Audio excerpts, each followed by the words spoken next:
بسم اللہ الرحمن الرحیم۔ السلام علیکم پیارے دوستو۔ اہتمام حجت حضرت امام حسین یزیدی لشکر کے قریب آئے اور بلند آواز کے ساتھ فرمایا، اے لوگو، میں تمہیں نصیحت کرنے والا ہوں، اسے غور سے سنو۔ اس پر سب لوگ خاموش ہو گئے۔ آپ نے اللہ تعالیٰ کی حمد و ثنا کے بعد فرمایا، اے لوگو، اگر تم میرا عذر قبول کر لو، میرے ساتھ انصاف کرو تو یہ تمہارے لیے باعث سعادت ہے، اور تمہارے پاس موجود مجھ سے زیادتی کرنے کا کوئی جواز بھی نہیں ہے۔ اگر تم میرا عذر قبول نہیں کرتے، پھر آپ نے یہ آیت پڑھی، پس تم اور تمہارے شریک سب مل کر اپنی ایک بات ٹھہرا لو، تاکہ تمہیں وہ بات تم میں سے کسی پر منفی نہ رہے، پھر میرے خلاف اپنے فیصلے پر عمل کرو اور مجھے کوئی مہلت نہ دو۔ بے شک میرا مددگار اللہ ہے، جس نے یہ کتاب نازل فرمائی، اور وہی صالحین کا مددگار ہوتا ہے۔ سورہ الاعراف۔ جب خیموں میں موجود آپ کی بہنوں اور بیٹیوں نے تقریر سنی تو ان کی رونے کی آوازیں بلند ہوئی۔ اس پر آپ نے فرمایا، خدا ابن عباس کی عمر دراز کرے۔ انہوں نے کہا تھا کہ جب تک راہ ہموار نہ ہو جائیں، عورتوں کو ساتھ نہ لے جائیں، بلکہ مکہ میں ہی چھوڑ دیں۔ پھر آپ نے اپنے بھائی حضرت عباس بن علی کو بھیجا۔ انہوں نے جا کر عورتوں کو خاموش کروایا۔ عورتوں کی خاموش ہونے پر آپ لوگوں کی طرف متوجہ ہوئے اور اپنے فضل و عظمت، حسب و نسب و اعلیٰ قدری کا ذکر کیا۔ آپ نے فرمایا، اے لوگو، اپنے گریبانوں میں جھانکو اور محاسبہ کرو کہ کیا میرے جیسے آدمی کا قتل درست ہے؟ میں تمہارے نبی کرم صلی اللہ علیہ وآلہ وسلم کی بیٹی کا فرزند ہوں۔ میرے سوا نبی کریم صلی اللہ علیہ وآلہ وسلم کا کوئی نواسہ تمام روئے زمین پر موجود نہیں۔ علی میرے والد ہیں، جعفر ذوالجناحین میرے چچا ہیں، سیدہ شہداء حضرت امیر حمزہ میرے والد کے چچا ہیں۔ رسول اکرم صلی اللہ علیہ وآلہ وسلم نے میرے اور میرے بھائی کے بارے میں فرمایا، یہ دونوں جنت کے نوجوانوں کے سردار ہیں۔ اگر تم میری بات کو سچ سمجھتے ہو، اور وہ جو کہ حقیقت ہے اور سچ ہے، اس لیے کہ میں جھوٹ کبھی نہیں بولتا، اور اگر تم میری بات جھوٹی سمجھتے ہو تو ابھی مجھے رسول اکرم صلی اللہ علیہ وآلہ وسلم کے صحابی جابر بن عبداللہ انصاری، ابو سعید خدری اور انس بن مالک وغیرہ موجود ہیں، ان سے پوچھ لو۔ کیا یہ حدیث تمہیں میرا خون بہانے سے روکنے کے لیے کافی نہیں ہے؟ شمر بدبخت نے آپ کی تقریر میں مداخلت کرتے ہوئے کچھ بدتمیزی کی تو حبیب ابن مظاہر نے اسے سخت جواب دیتے ہوئے کہا کہ اللہ نے تیرے دل پر مہر لگا دی ہے، اس لیے تو نہیں سمجھ رہا کہ حضرت امام حسین کیا فرما رہے ہیں۔ حضرت امام حسین نے فرمایا، اے لوگو، میرا راستہ چھوڑ دو، میں کسی محفوظ مقام کی طرف چلا جاتا ہوں۔ انہوں نے کہا کہ آپ کو ابن زیاد کا حکم ماننے میں کیا امر مانے ہیں؟ آپ نے فرمایا، معاذ اللہ، اور یہ آیت پڑھی، سورۃ المومن، میں ہر اس متکبر سے جو یوم حساب پر ایمان نہیں رکھتا اپنے اور تمہارے رب کی پناہ مانگتا ہوں۔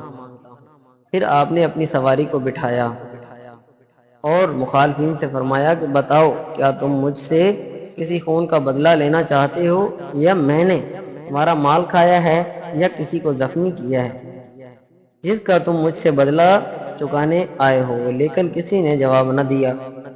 اس کے بعد آپ نے پکار کر فرمایا، اے شیس بن ربا، اے حجاز بن جبرا، اے قیس بن اشت، اے زید بن حارث، کیا تم نے مجھے نہیں لکھا تھا کہ پھل پک چکے ہیں اور باغات سرسبز ہیں؟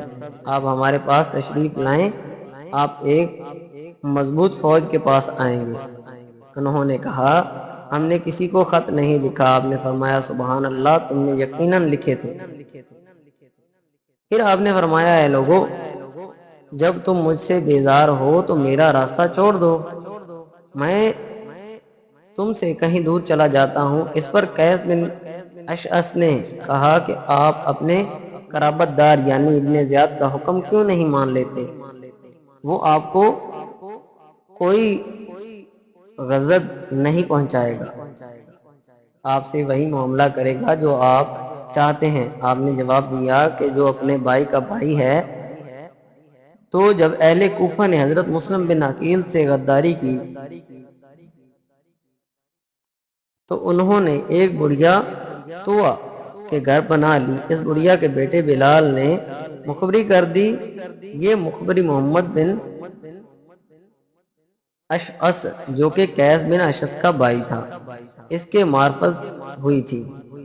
ابن زیاد نے سپاہیوں کے ایک دستے کے ہمراہ محمد بن اشعث کو بھیجا تھا تاکہ وہ مسلم بن عقیل کو گرفتار کرے۔ جب امام مسلم نے مردانہ وار مقابلہ کیا اور انہوں نے دیکھا کہ آپ کو گرفتار کرنا آسان نہیں تو محمد بن اشعث نے امام مسلم کو امان دینے کا چکمہ دے کر گرفتار کرا لیا تھا۔ حضرت امام حسین کے ان الفاظ کا مطلب یہ تھا کہ جس طرح تیرے بھائی نے مسلم بن عقیل کو دھوکے سے گرفتار کرایا تھا، تم اسی طرح مجھے بھی گرفتار کرانا چاہتے ہو۔ کیا تو چاہتا ہے کہ بنو ہاشم تم سے مسلم بن عقیل کے علاوہ کچھ اور مقتولین کا بدلہ بھی طلب کرے؟ نہیں، خدا کی قسم میں ذلت کے ساتھ اپنے آپ کو حوالے نہ کروں گا اور نہ غلاموں کی طرح اپنے ناکردہ جرم کا اعتراف کروں گا۔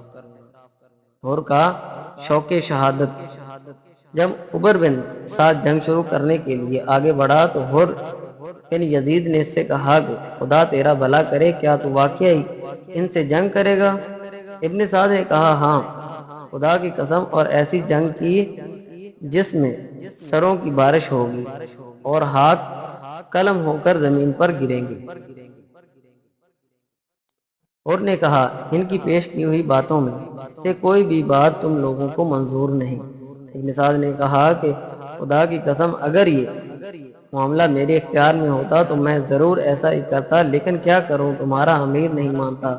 یہ سن کر اور وہاں سے ہٹ گیا اور نواسے رسول صلی اللہ علیہ وآلہ وسلم سے جنگ کرنے کے تصور نے اس کے بدن پر کپ کپی طاری کر دی اور چہرے پر پریشانی کے آثار ظاہر ہوئے تو اس کے قبیلے کا ایک شخص مہاجر بن اوس کہنے لگا، اور یہ تمہاری کیا حالت ہے؟ تم پر اس قدر خوف و ہراس کیوں طاری ہے؟ مجھ سے تو جب بھی پوچھا جاتا کہ کوفہ میں سب سے زیادہ بہادر کون ہے تو میں تمہارے سوا کسی کا نام نہ لیتا۔ اس وقت تمہاری عجیب حالت دیکھ رہا ہوں، آخر اس کی کیا وجہ ہے؟ اور نے کہا کہ یہ نواسے رسول صلی اللہ علیہ وآلہ وسلم سے جنگ ہے، اپنی عقابت سے لڑائی ہے۔ میں اس وقت جنت اور دوزخ کے درمیان میں ہوں، مگر میں جنت کو کسی چیز کے بدلے نہیں چھوڑوں گا، چاہے میرا جسم ٹکڑے ٹکڑے کر کے آگ سے جلا دیا جائے۔ یہ کہتے ہوئے اس نے اپنے گھوڑے کو ایڑی لگائی اور امام عالی مقام کی خدمت میں پہنچ گیا۔ عرض کیا، فرزند رسول صلی اللہ علیہ وسلم، میری جان آپ پر قربان، میں وہی گناہ گار ہوں جس نے آپ کو واپس جانے سے روکا، راستے میں آپ کے ساتھ ساتھ رہا اور اس جگہ ٹھہرنے پر مجبور کیا۔ قسم ہے اس خدا پاک کی جس کے سوا کوئی معبود برحق نہیں، میں یہ ہرگز نہیں سمجھتا تھا کہ آپ کی پیش کی ہوئی باتوں میں یہ کسی ایک کو بھی نہیں مانیں گے، اور نوبت یہاں تک پہنچ جائے گی کہ واللہ اگر مجھے معلوم ہوتا کہ یہ لوگ آپ کی بات نہیں قبول کریں گے تو میں ہرگز ان کا ساتھ نہ دیتا۔ اب میں اپنے کیے پر شرمندہ ہوں، خدا تعالیٰ کی بارگاہ میں توبہ کرتا ہوں اور اپنی جان آپ کے قدموں میں قربان کرنے کے لیے حاضر ہوں۔ کیا اس طرح میری توبہ قبول ہو جائے گی؟ حضرت امام حسین نے فرمایا، ہاں، اللہ تمہاری توبہ قبول فرمائے گا اور تمہیں بخش دے گا۔ مبارک ہو، تم دنیا اور آخرت میں حر آزاد ہو۔ گھوڑے سے اترو۔ عرض کیا کہ آپ کی مدد کے لیے میرا گھوڑے پر رہنا اترنے سے بہتر ہے، اب میں آخری وقت میں ہی شہید ہو کر گھوڑے سے اتروں گا۔ حضرت نے فرمایا، اچھا جو تمہارا جی چاہے وہی کرو، خدا تعالیٰ تم پر رحم فرمائے۔ جزاک اللہ خیرہ تبری